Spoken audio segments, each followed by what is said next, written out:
Welcome to Nanak classes. दोस्तों, Nanak classes के YouTube channel पे आपका स्वागत है। आज हम राजस्थान जीके की क्लास नंबर 41 नंबर क्लास लेके आए हैं।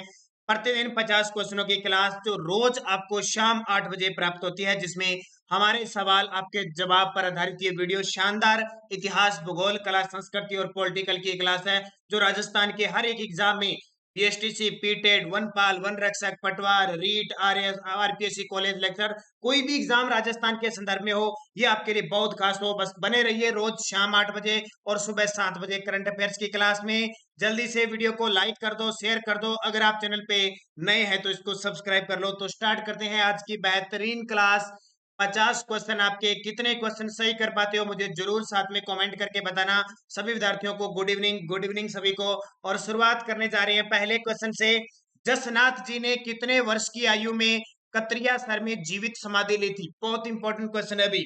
जसनाथ जी, जिन्होंने जसनाथी संप्रदाय चलाया था कतरिया सर बीकानेर में, इनकी मुख्य पीठ है। और इनके नियम कितने हैं? 36 नियम। और खास करके अग्नि नृत्य इनका प्रसिद्ध है। वो जसनाथ जी, इन्होंने कतरिया सर में जीवित समाधि कब ली थी? तो याद रखना, सिर्फ 24 वर्ष की आयु में इनकी ली थी। यानी 1482 में इनका जन्म हुआ था। 24 वर्ष की आयु आप जोड़ लीजिए, कितना होगा? 1506 ईस्वी में इन्होंने कतरिया सर में समाधि ली, जहां मुख्य पीठ बनी हुई है। संत दादू के शिष्य सुंदरदास का स्मारक 200 में कहां बना हुआ है? संत दादू दयाल जी के शिष्य सुंदरदास जी, जिन्होंने नागा पंथ की शुरुआत की थी, इनका स्मारक 200 में बना हुआ है। अब 200 में कहां बना हुआ है?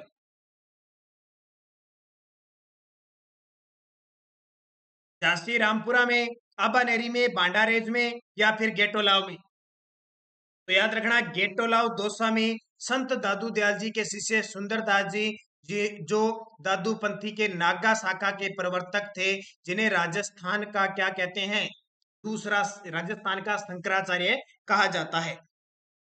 कामड़िया पंथ के प्रवर्तक देव कौन से थे? कामड़िया पंथ, देवनारायण जी, मल्लीनाथ जी, देव बाबा, या रामदेव जी? बहुत बार ये क्वेश्चन मैं आपको बता चुका हूं। तो कामड़िया पंथ के जो प्रवर्तक थे वो रामदेव जी थे। कामड़िया पंथ की जो महिलाएं हैं वो 13 ताली नृत्य करती है, किस वाद्य यंत्र के साथ? मंजीरा वाद्य यंत्र के साथ। ये बहुत खास क्वेश्चन है, इनको अच्छे तरीके से याद कर लेना। जो जो मैं पॉइंट आपको बता रहा हूँ उनको गौर करना बहुत जरूरी है आपके लिए। निम्न में से कौन जैन संप्रदाय के संत नहीं है?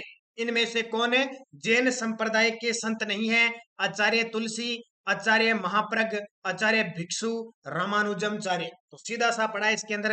रामानुजाचार्य है वो जैन धर्म से संबंध नहीं है, बल्कि इनका अलग, रामानुजाचार्य इनका खुद का अलग संप्रदाय था। ये तीन जैन संप्रदाय से है।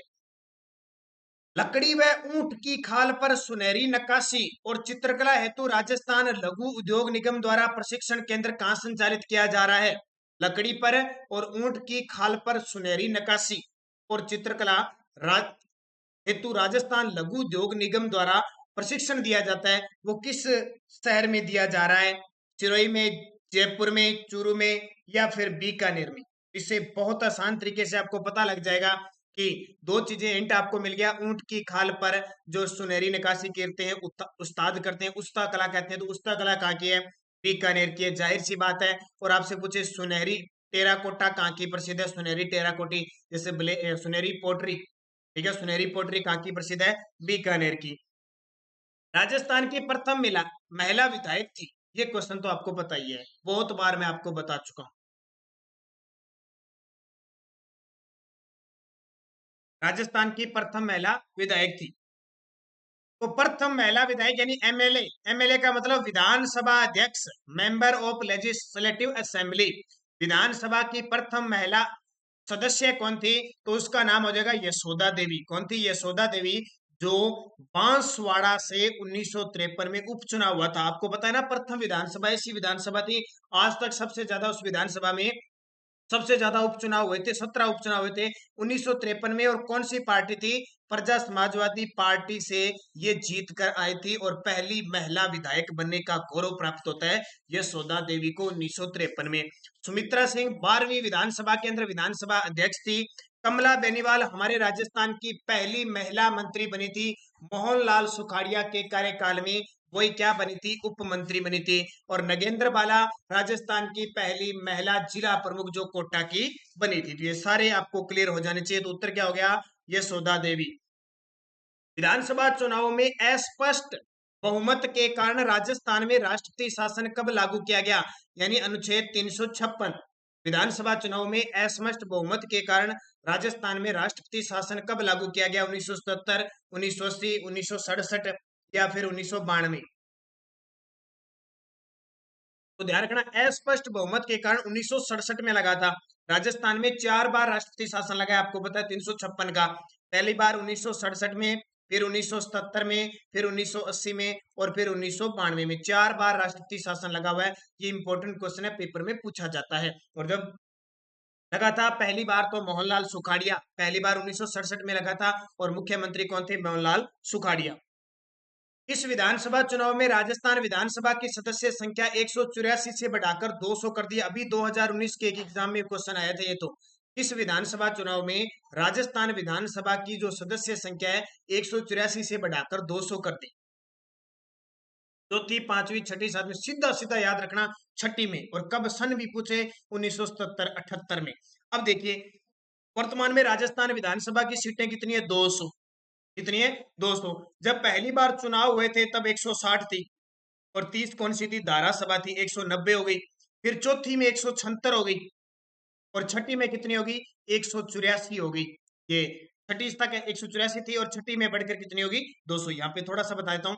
सबसे पहले पहले चुनाव में 160 थी, दूसरे में 176 हो गई। ठीक है, फिर पहले में 160 सीटें, दूसरे विधानसभा में 176, फिर चौथी विधानसभा में 184 हो गई। और फिर छठी विधानसभा में कितनी हो गई, 200 हो गई। ये पेपर में पूछे जाते हैं। अगला, निम्न में से कौन राजस्थान विधानसभा के प्रथम गैर कांग्रेसी अध्यक्ष थे। निम्न में से कौन राजस्थान विधानसभा के प्रथम गैर कांग्रेसी अध्यक्ष थे, यानी सरकार बदली थी, इसका मतलब जिसकी सरकार आती है उसी का विधानसभा अध्यक्ष बनता है। तो प्रथम गैर कांग्रेसी अध्यक्ष कौन थे, गोपाल सिंह, शांतिलाल, हरिशंकर भाबड़ा या लक्ष्मण सिंह। तो याद रखना, लक्ष्मण सिंह पहले थे गैर कांग्रेसी अध्यक्ष। जैसे अपने याद करते हैं ना, राजस्थान के पहले गैर कांग्रेसी मुख्यमंत्री कौन थे, तो भैरव सिंह शेखावत। वैसे ही प्रथम गैर कांग्रेसी अध्यक्ष थे लक्ष्मण सिंह। राजस्थान में प्रथम गैर कांग्रेसी सरकार कब बनी, राजस्थान में प्रथम, पॉलिटिकल के क्वेश्चन है, बहुत ही खास आपके लिए। जो नए विद्यार्थी देख रहे हैं वो 3-4 दिन आप क्लास देखोगे ना तो आपका रूटीन बन जाएगा। अब जो विद्यार्थी पहली क्लास से अब 41 नंबर क्लास पे पहुंच गया तो उसको कोई दिक्कत नहीं होगी, कंटिन्यूज वो पढ़ रहा है और उसको समझ में आ रही है। और जो विद्यार्थी पिछले 2-3 दिनों से जुड़े हुए हैं तो वो कम से कम 5 से 10 दिन क्लास लेंगे ना, तब उनके जाग में दिमाग में आएगी भी चल क्या रहा है। कई विद्यार्थी तो ऐसे कमेंट कर देते हैं कि सर ये सी क्या क्लास है, प्रश्न बताते हो और उत्तर बताते हो। इस क्लास का नाम है हमारे सवाल आपके जवाब। 50 क्वेश्चन 30 मिनट में हल करने होते हैं। आपको कितने आते हैं आप बताया करो, और जो जहां बताने वाली चीज होती है ना, पॉइंट, वो मैं आपको बता देता हूँ। तो आप वीडियो, जो विद्यार्थी नए हैं वो चैनल को सब्सक्राइब जरूर करें और बेल आइकन का घंटा दबाएं ताकि आपको नोटिफिकेशन पहुंच के। सुबह 7 बजे हमारी करंट अफेयर्स की क्लास आती है। और आप टेलीग्राम पर नानक क्लासेस स्टडी अड्डा ग्रुप बना हुआ है, वो आप ज्वाइन कीजिए, वीडियो की डिस्क्रिप्शन में उसका लिंक है। तो राजस्थान में प्रथम गैर कांग्रेसी सरकार कब बनी, ध्यान रखना, जून 1977 में प्रथम गैर कांग्रेसी सरकार बनी थी। कब, जून 1977 में। प्रथम राज्य विधानसभा चुनाव के समय राजस्थान के राज प्रमुख कौन थे, यानी 1952 में जो हमारे राजस्थान के प्रथम विधानसभा चुनाव हुए थे उस समय राज प्रमुख कौन थे, भाई मान सिंह, जय सिंह प्रताप, महाराणा प्रताप या महाराणा गोपाल सिंह। तो सीधी सी बात है, महाराजा सवाई मान सिंह कछुआ द्वितीय थे, क्योंकि 1956 तक रहे थे। 1956 7 चरणों में एकीकरण हुआ था ना, तो विधानसभा चुनाव तो 1952 में हुए थे। उस समय राज प्रमुख कौन थे, यानी राज्यपाल का पद नहीं था, राज प्रमुख था, तो सवाई मान सिंह। राजस्थान की प्रथम निर्वाचित सरकार का गठन कब हुआ, एक होता है सीधी सरकार बन गई, ठीक है, सहमति से सरकार बन गई। एक निर्वाचन हुआ, यानी लोकतांत्रिक सरकार बन गई 26 जनवरी 1950 को, पूरे भारत में गणराज्य बन गया भारत। उसके बाद में सरकारें निर्वाचित होने लगी, जैसे आज अपने निर्वाचित होते ना वैसे। राजस्थान की प्रथम निर्वाचित सरकार का गठन कब हुआ, 26 जनवरी 1951 को, 11 मार्च 1952 को, 3 मार्च 1952 को या 10 फरवरी 1952 को। तो याद रखना 3 मार्च 1952 को हुआ। और राजस्थान के प्रथम निर्वाचित मुख्यमंत्री कौन बने, टीकाराम पालीवाल। राजस्थान विधानमंडल का अंग नहीं है, राजस्थान विधानमंडल का अंग नहीं है। राज्यपाल, विधान परिषद, विधानसभा, इनमें से कोई नहीं। तो इसका सही जवाब हो जाएगा विधान परिषद नहीं है। अब ध्यान रखना, जैसे देश के अंदर संसद होती है उसी प्रकार राज्य की संसद को कहते हैं विधानमंडल। क्या कहते हैं? विधानमंडल। अब जिस राज्य में विधानसभा होती है और विधान परिषद होती है, ठीक है, और राज्यपाल तो होता ही होता है, यानी हर राज्य में विधानसभा और राज्यपाल तो होगी, उसको कहते हैं एक सदनीय विधानमंडल। जिस राज्य में विधान परिषद भी होती है, विधानसभा विधान परिषद दोनों होती है, वो होता है द्विसदनीय विधानमंडल। जैसे हमारे क्वेश्चन आता है राजस्थान में किस प्रकार का विधानमंडल है? एक सदनीय। क्यों है? क्योंकि यहाँ पे राज्यपाल और विधानसभा है, विधान परिषद नहीं है, इसलिए राजस्थान में क्या नहीं है? विधान परिषद नहीं है। इस लोकसभा चुनाव में राजस्थान की सदस्य संख्या 23 से बढ़कर 25 कर दी। वर्तमान में हमारी जो लोकसभा सीट है वो कितनी है? 25 है। अब पहले 23 थी, कितनी थी? 23 थी। 23 से बढ़ाकर 25 कब कर दी गई? कितना इंपॉर्टेंट क्वेश्चन, देखो आज की क्लास बहुत खास होने वाली है, खास करके पॉलिटिकल के क्वेश्चन। तो किस चुनाव में, तो कौन सी लोकसभा थी जिसमें 23 से 25 कर दी? छठी लोकसभा थी। छठी लोकसभा में क्या हुआ? संख्या 23 से बढ़कर 25 हो गई। यदि किसी ऐसे व्यक्ति को राज्य का मंत्री बनाया जाता है जो राज्य विधायिका का सदस्य नहीं है, तो इस विषय में संवैधानिक प्रावधान क्या है? यदि किसी ऐसे व्यक्ति को राज्य का मंत्री बनाया जाता है तो राज्य विधायिका का सदस्य नहीं है, तो इस विषय में संवैधानिक प्रावधान क्या है? तो इसका जवाब क्या हो जाएगा? देखो, अगर कोई व्यक्ति मंत्री बन जाता है, राज्य विधायिका का सदस्य नहीं है, तो इस विषय में संवैधानिक प्रावधान क्या है? उसका 6 माह के भीतर निर्वाचन किया जाए। मान लो हमारे विधानसभा के अंदर 200 सीटें हैं, 200 सीटों के विधायक बनकर कोई ऐसा व्यक्ति जिसको मंत्री बनाया वो 200 सीटों में नहीं आता है, यानी 200 सदस्यों में नहीं आता है, फिर भी मंत्री बना दिया, तो उसको 6 माह के भीतर भीतर कहीं से भी सदस्यता प्राप्त करनी होती है। निम्न में से कौन राजस्थान विधानसभा के प्रोटम अध्यक्ष उपाध्यक्ष रहे हैं? यानी प्रोटम अध्यक्ष भी रहे हैं, अध्यक्ष भी रहे और उपाध्यक्ष भी रहे, तीनों का। राजस्थान के वे विधानसभा सदस्य है जो प्रोटेम स्पीकर है, मतलब अस्थायी अध्यक्ष भी रह चुके हैं, अध्यक्ष भी रह चुके हैं और उपाध्यक्ष भी रह चुके हैं।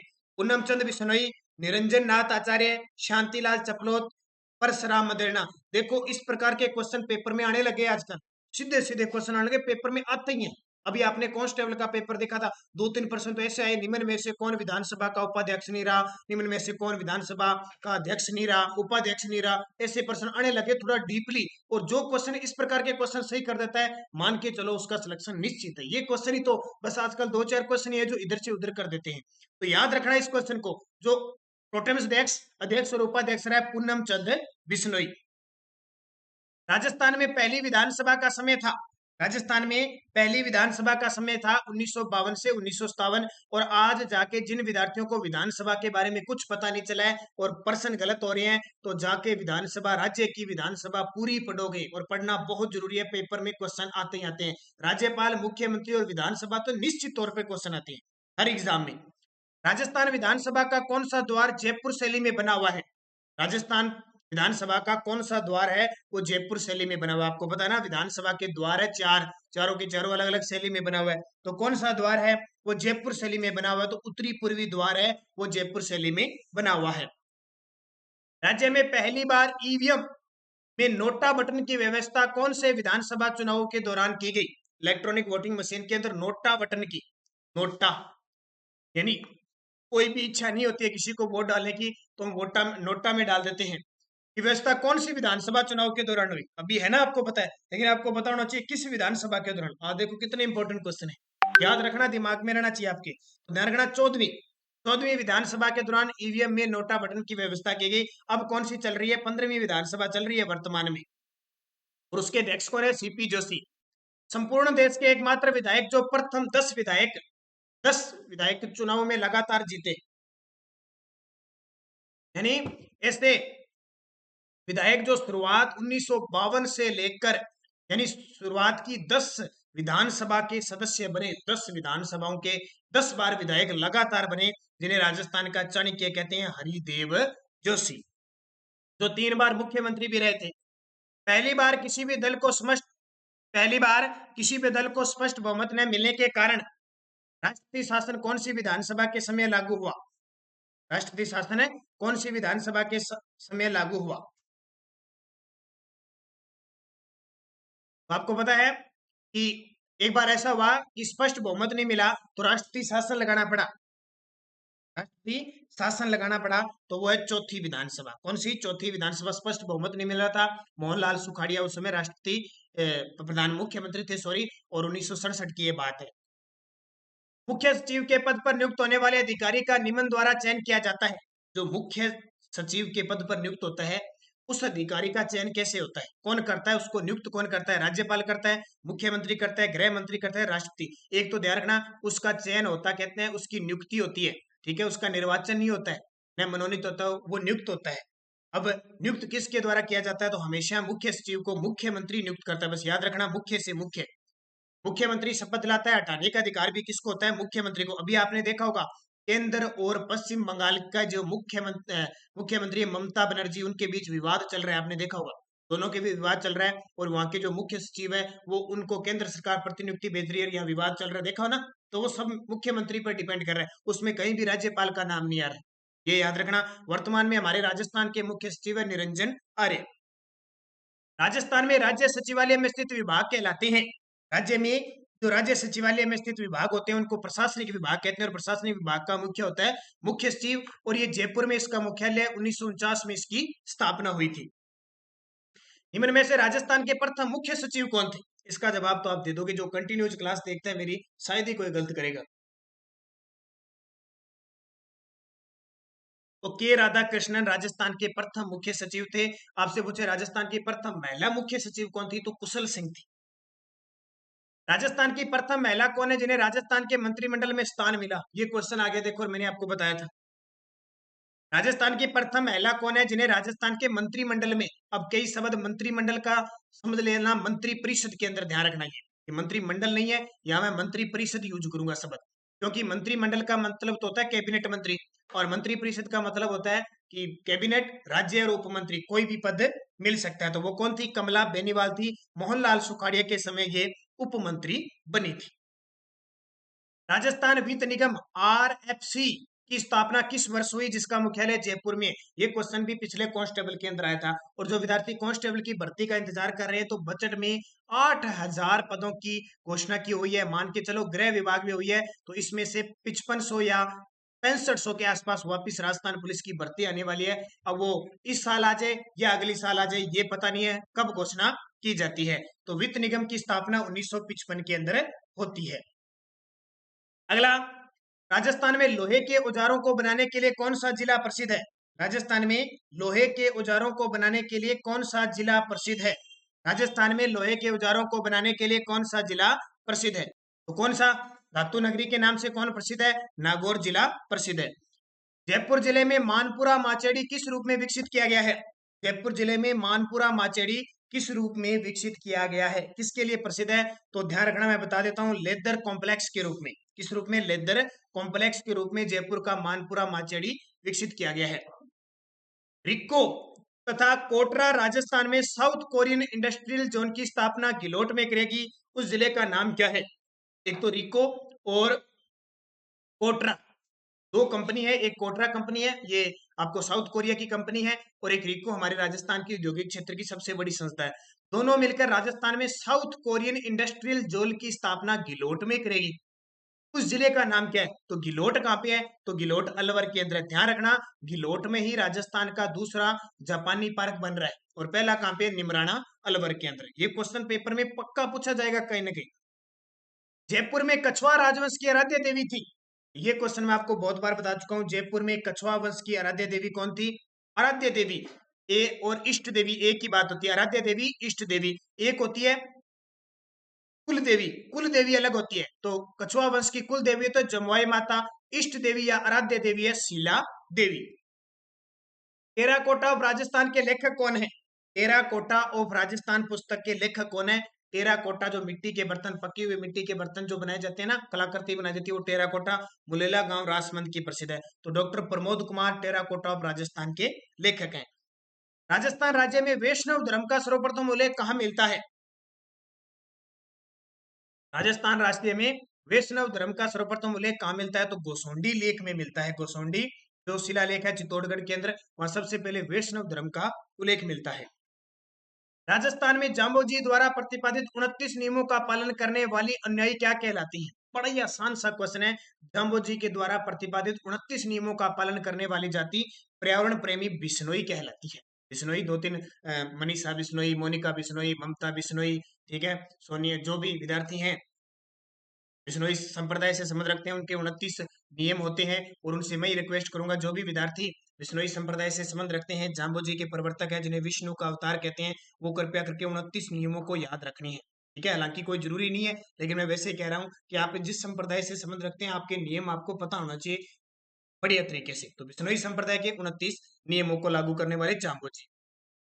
राजस्थान में भैरव सिंह शेखावत अंत्योदय स्वरोजगार योजना कब शुरू की गई? और ये क्वेश्चन तो मैं सुबह 7 बजे की करंट अफेयर्स की क्लास में आपको बता चुका हूँ। राजस्थान में भैरव सिंह शेखावत अंत्योदय स्वरोजगार योजना कब शुरू की गई? तो इसका उत्तर हो जाएगा 13 मई 2018 को शुरू की गई। राजस्थान में मुंडियारी ख्यात का संबंध कहां से है? राजस्थान में मुंडियारी ख्यात का संबंध कहां से है? तो इसका उत्तर हो जाएगा मारवाड़ के राठौड़ शासकों का। आपने देखा हो ना, मोहनोत नैन्सी, नैन्सी ख्यात, मुंडियारी ख्यात, ठीक है, ये ग्रंथ है, तो मारवाड़ के राठौड़ शासकों का इनमें वर्णन मिलता है। राजस्थान में बिश्नोई संप्रदाय के संस्थापक कौन थे? तो ये दोबारा 2 बार क्वेश्चन आज आपको बिश्नोई संप्रदाय से मिल गया। तो संत जाम्बोजी, जिनका जन्म पीपासर नागौर में हुआ था और इनकी समाधि बनी हुई है बीकानेर के नोखा के मुकाम के अंदर बनी हुई है। मेवात अलवर की वह जाति जिन्हें बलात मुसलमान बना दिया गया कहलाती है। मेवात अलवर की वह जाति थी जिन्हें बलात मुसलमान बना दिया गया। बलात का मतलब धक्के से कहते हैं ना, न चाहते हुए जो बना दिया जाता है, शक्तिशाली रूप से उन पे अत्याचार करके उन्हें मुसलमान बना दिया गया, वो जाति है मेव जाति। आपको पता है मेव जाति।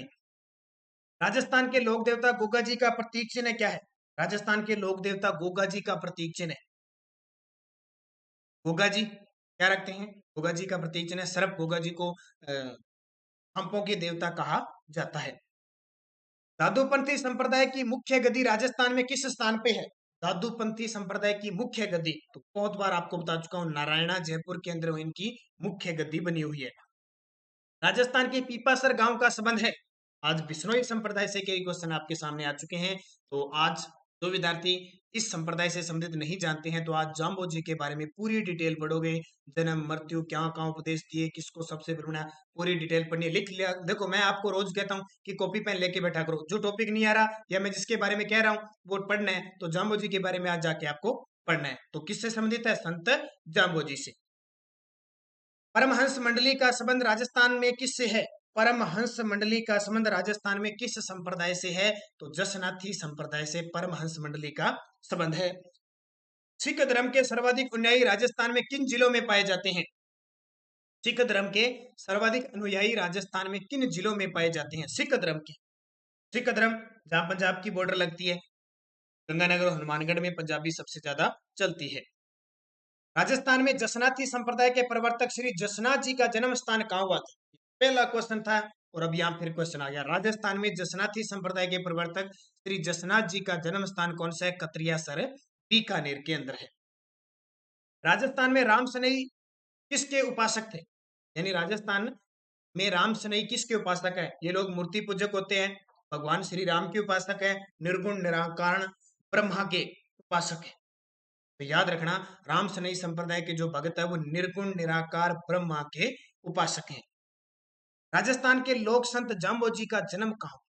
आज बड़े आसान सन क्वेश्चन है, क्योंकि बीएसटीसी पीटेट ये भी विद्यार्थी है। अब जल्द ही आपको पता है बीएसटीसी पीटेट के फॉर्म अप्लाई होने शुरू होंगे। पीटेट के तो हो चुके हैं, जल्द ही तारीख घोषित होने वाली है, रीट की भी घोषित होने वाली है, पटवार की भी घोषित होने वाली है। तो सारे तैयार हो जाओ, कमर कस लो अपनी, और जल्द ही सारे एग्जाम होंगे। और इतनी जबरदस्त आपकी तैयारी चल रही है, बस तैयारी पे निशाना लगाना है, बस लक्ष्य आपका निश्चित है, बस निशाना लगाने की देर है। और निशाना ऐसा होना चाहिए कि अचूक होना चाहिए, सीधा वार पे जाके लक्ष्य को ढक रहे। इसके लिए आपको मेहनत करनी है। अब नींद, जो आलस था आपका अंदर, वो त्याग दो। मोबाइल को बहुत कम चलाना शुरू कर दो। जितना बहुत ज्यादा इंस्टाग्राम, फेसबुक, व्हाट्सएप इतना चलाते हो, उसको कंट्रोल में करते हुए आप पढ़ाई पे ज्यादा ध्यान दीजिए, क्योंकि आगे आने वाले 1 महीने के बाद परीक्षाएं शुरू हो जाएगी और अगला 6 महीने का काल भर्तियों के लिए, नौकरियों के लिए, एग्जामों के लिए स्वर्ण काल कहेगा, ये याद रखना।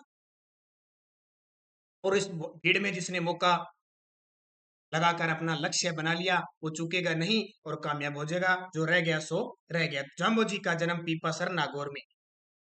दादू दयाल के दो विख्यात शिष्य जिन्होंने राजस्थान में प्रसिद्धि प्राप्त की थी। दादू दयाल के दो विख्यात शिष्य जिन्होंने राजस्थान में प्रसिद्धि प्राप्त की थी। अब राजा दादू दयाल जी के 152 शिष्य थे, उनमें में 52 शिष्य आधार स्तंभ कहलाते थे। अब दो जिन्होंने राजस्थान में, एक तो सुंदरदास जी और एक रज्जब जी। रज्जब जी की सांगानेर जयपुर में पीठ है, वो सुंदरदास जी की दौसा के अंदर गेटोलाव में। राजस्थान में किस त्योहार पर खिचड़ी की पूजा की जाती है? बड़ा ही आसान सा क्वेश्चन है और पता ही है आपको, दशहरे पर खिचड़ी वृक्ष की क्या की जाती है? पूजा की जाती है। राजस्थान में दादूपंथी संप्रदाय के प्रवर्तक कौन थे? तो दादू दयाल जी थे। आसान सा क्वेश्चन। और राजस्थान में वल्लभ संप्रदाय के संस्थापक कौन है? राजस्थान में वल्लभ, या भारत में भी वल्लभ संप्रदाय के पूछे तो वल्लभाचार्य है। इनकी पीठ आपको पता है नाथद्वारा के अंदर हमारे राजस्थान में, कोटा के मथुरा कोटा में भी वल्लभ संप्रदाय का प्रभाव है। राजस्थान के अग्नि नृत्य का संबंध किस संप्रदाय से है? आज के बड़े आसान क्वेश्चन और ज्यादातर कला संस्कृति के आपको क्वेश्चन मिले, आप जरूर उन्हें बढ़िया तरीके से पढ़ लें। तो अग्नि संप्रदाय का संबंध किसी है? जसनाथी संप्रदाय से है। जसनाथी संप्रदाय की नहीं फतेह फतेह का नारा घोष करते हुए धधकते अंगारों पर चलते हैं और कतरिया सर बीकानेर का प्रसिद्ध है। ये 50 क्वेश्चन आपके क्वेश्चन हो चुके हैं। एक वीडियो को लाइक कर देना, शेयर कर देना। आप सारे विद्यार्थी जितने भी है कमेंट जरूर करना। अब कल के विद्यार्थी जिन्होंने मुझे ऑफलाइन जवाब दिए, देखो ऑनलाइन में तो आप सारों के कमेंट में जवाब दे रहा हूँ साथ साथ में, लेकिन ऑफलाइन में जो कमेंट में देते उसके दे पाता हूँ, क्योंकि क्लास रिकॉर्ड होने के बाद प्रीमियर आपको दी जाती है। कल के जवाब थे मंजू सैनी ने कहा परम पुरस्कार, पद्म पुरस्कार 2006 में दिया था। अच्छा, श्री लालजी जोशी को पद्म श्री 2006 में दिया था। और एक क्वेश्चन मैंने ख्वाजा मोइनुद्दीन चिश्ती का पूछा था। तो मंजू सैनी जी नाइस क्लास, ओम प्रकाश बेरवा जी श्री लाल जोशी को 2006 में, पिंकी साहू जी आपको नमस्कार। इसके अलावा upper class Amar Singh Meena 36 question सही हुए हैं। हितेश कुमार राजस्थान जी के टॉपिक वाइज शुरू कीजिए सर जी। आप प्ले लिस्ट में जाके देखिए, सारे टॉपिक वाइज करवा दिए मैंने। गुर्जर चेना जी, शेखर चैन, लाल जोड़ी पुरस्कार 1984 2006 में। राजगोला जी भरतपुर में, इन्होंने कहा हाँ वेरी गुड, ये क्वेश्चन मैंने कहा था कि ख्वाजा मोइनुद्दीन चिश्ती के 8वें में उर्स, सालाना उर्स 2012 में 20 रुपए व जन्नती दरवाजे का 5 रुपए का डाक टिकट जारी किया गया था। ये याद रखना भी। राजगोला जी ने बेहतरीन तरीके से इसका जवाब दिया, उनको हार्दिक शुभकामनाएं। पद्म भीलवाड़ा के प्रसिद्ध फट चित्रकार श्री लाल जोशी को 2006 में पद्मश्री अवार्ड दिया था। ये दो क्वेश्चन मैंने आपसे पूछे थे। अब आपके लिए क्वेश्चन मैं छोड़ के जाता हूं। अभी 17वीं लोकसभा चल रही है। 17वीं लोकसभा के अध्यक्ष कौन है? 17वीं लोकसभा के अध्यक्ष कौन है? एक तो ये आपको जवाब देना है, ठीक है। निहारिका पुनिया जी ने कहा कि 43 क्वेश्चन सही हुए मेरे, बहुत अच्छी बात है जी। महेंद्र मुआल जी ने कई सारे अपने जवाब दे दिए रोज की तरह। सोनिया नरवालिया जी, ख्वाजा साहब की 800, वेरी गुड। महेंद्र मुवालजिया जी आपके सारे जवाब लगभग सारे दिए अपने। भरत सिंह राय, सपना कुमारी, स्टडी मास्टर इन हेमाराम जी, सर जी पढ़ाई करने का तरीका बताएं प्लीज। पढ़ाई करने का तरीका ये है, बस निरंतर अध्ययन करो, सबसे बड़ी बात है। राजगोला जी 46 क्वेश्चन सही, बहुत अच्छी बात है। ममता खान वाली, प्रवीता प्रवीता ने 48 क्वेश्चन सही हुए हैं। सूर्य पूरे वीर सिंह जी ने कहा कि मई मंथ का राजस्थान करंट दीजिए। बस कल आपको मई मंथ के टॉप 100 क्वेश्चनों का वीडियो मिल जाएगा।